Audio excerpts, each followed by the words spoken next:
Welcome everyone to another edition of Marketing the Invisible. My name is Tom Poland, beaming out to you from a little Castaways Beach in Queensland, Australia, joined today by Jason Ciment. Jason, g'day sir, very warm welcome. Where are you based? I am in Los Angeles, California. Good to meet you. Great to have you here. For those of you who don't know Jason, he's formerly an attorney and CPA, which is pretty amazing in and of itself, double degree. He runs a digital marketing agency out of Phoenix and Los Angeles that focuses on SEO. For those of you who don't know, that's search engine optimization, so how to get found easily on Google organically. Also social media marketing and web design for WordPress and e-commerce powered websites. The title today, folks, you're going to learn how to get search engine rankings without spending a dime. Jason's going to share with us how to do that in just 7 minutes. Jason, sir, our 7 minutes starts now. Question number 1, who is your ideal client? Someone who values their time at $300 or more per hour is my ideal client. Perfect. Thank you. Question number 2 is, what is the problem you solve for that $300 an hour or more person?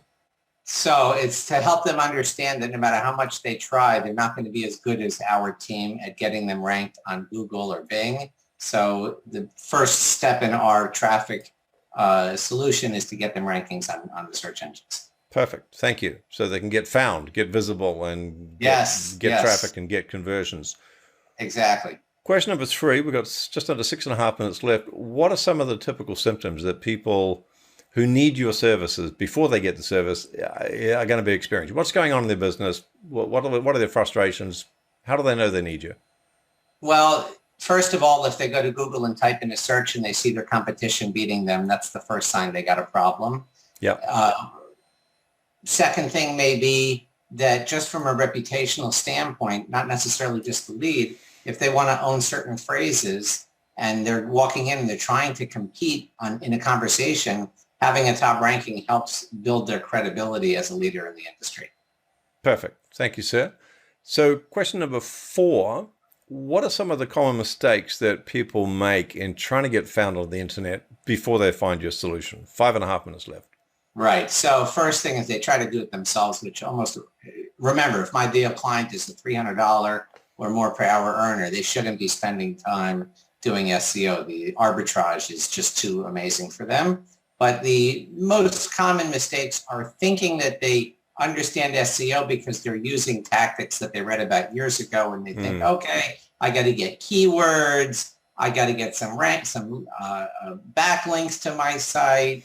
And they just don't understand that the algorithm is 3,000 ranking factors. The algorithm is moving fast.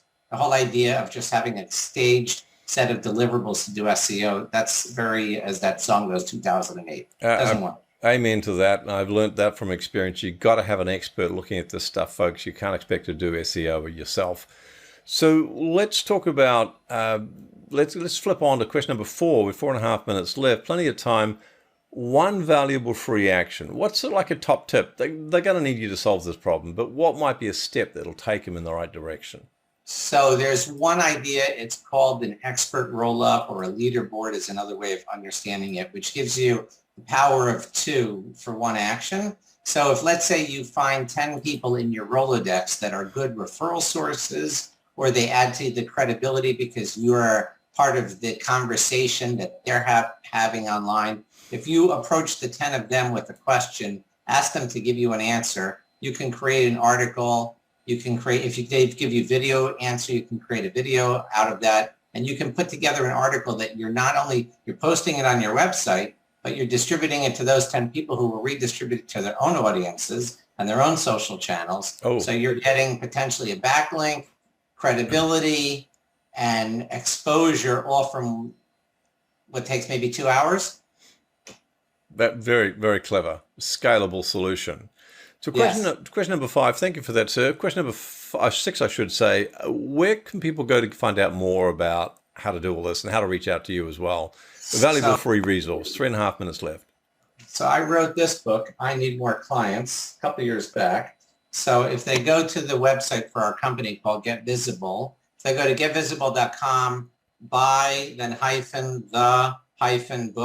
the book, they can, first of all, sign up for my newsletter, which is very unique and peculiar. And on one sense, it's about marketing, but really it's about gaming the system. It's almost like you wrote it in the 1970s about taking on the man. So we're taking on the dollar bill. How do we stretch that dollar and compete against the big gorilla? So there's always something in my newsletter that is, it's a, what do you call it? A life hack on business. Perfect. So on top of it, if you email me through that, I can send you a copy of the book. You don't even have to buy it on Amazon. I'll send you a PDF version. So folks, go to getvisible.com/buy-the-book. Sign up for the newsletter, get the book, or email Jason and you'll get a free copy. Thank you for that, sir. Got 2 minutes left, so plenty of time for the last question, which is, what's the one question I should have asked you but didn't? Well, I think the question we get asked the most in a service business, and maybe you get it as well, is what makes you different or better than people who do what you do? Because people try to commoditize service providers all the time, and they forget, like in the car business, you can get from here to there, but do you want to drive a Yugo, or do you want to drive a Mercedes, or do you want to drive a Tesla? So it's not just a means to an end. The means is very important. So in regard to what we do, why do we think we're different? Well, first of all, I've lived on the other side of the table as the client for years, running an e-commerce business. So I've been the entrepreneur. I've been the guy fighting budgets and figuring out how to do things. So I say what we've tried to do is create transparency in the business. So instead of giving a black box and saying pay us $5,000 a month, we lay out the details about what's involved, how much for content, how much for spending efforts to acquire backlinks, how much to do what we call correlation analysis. So I think the difference is more about attitude and relationship than about skills, because a lot of people have the skills, but do they really know how to apply those skills at your budget level is another aspect of it. So hopefully that answers the question. Does indeed. Jason, thank you so much for your time and your advice. Thank you. Thanks for checking out our Marketing the Invisible podcast. If you like what we're doing here, please head over to iTunes to subscribe, rate us, and leave us a review. It's very much appreciated. And if you want to generate 5 fresh leads in just 5 hours, then check out www.5hourchallenge.com.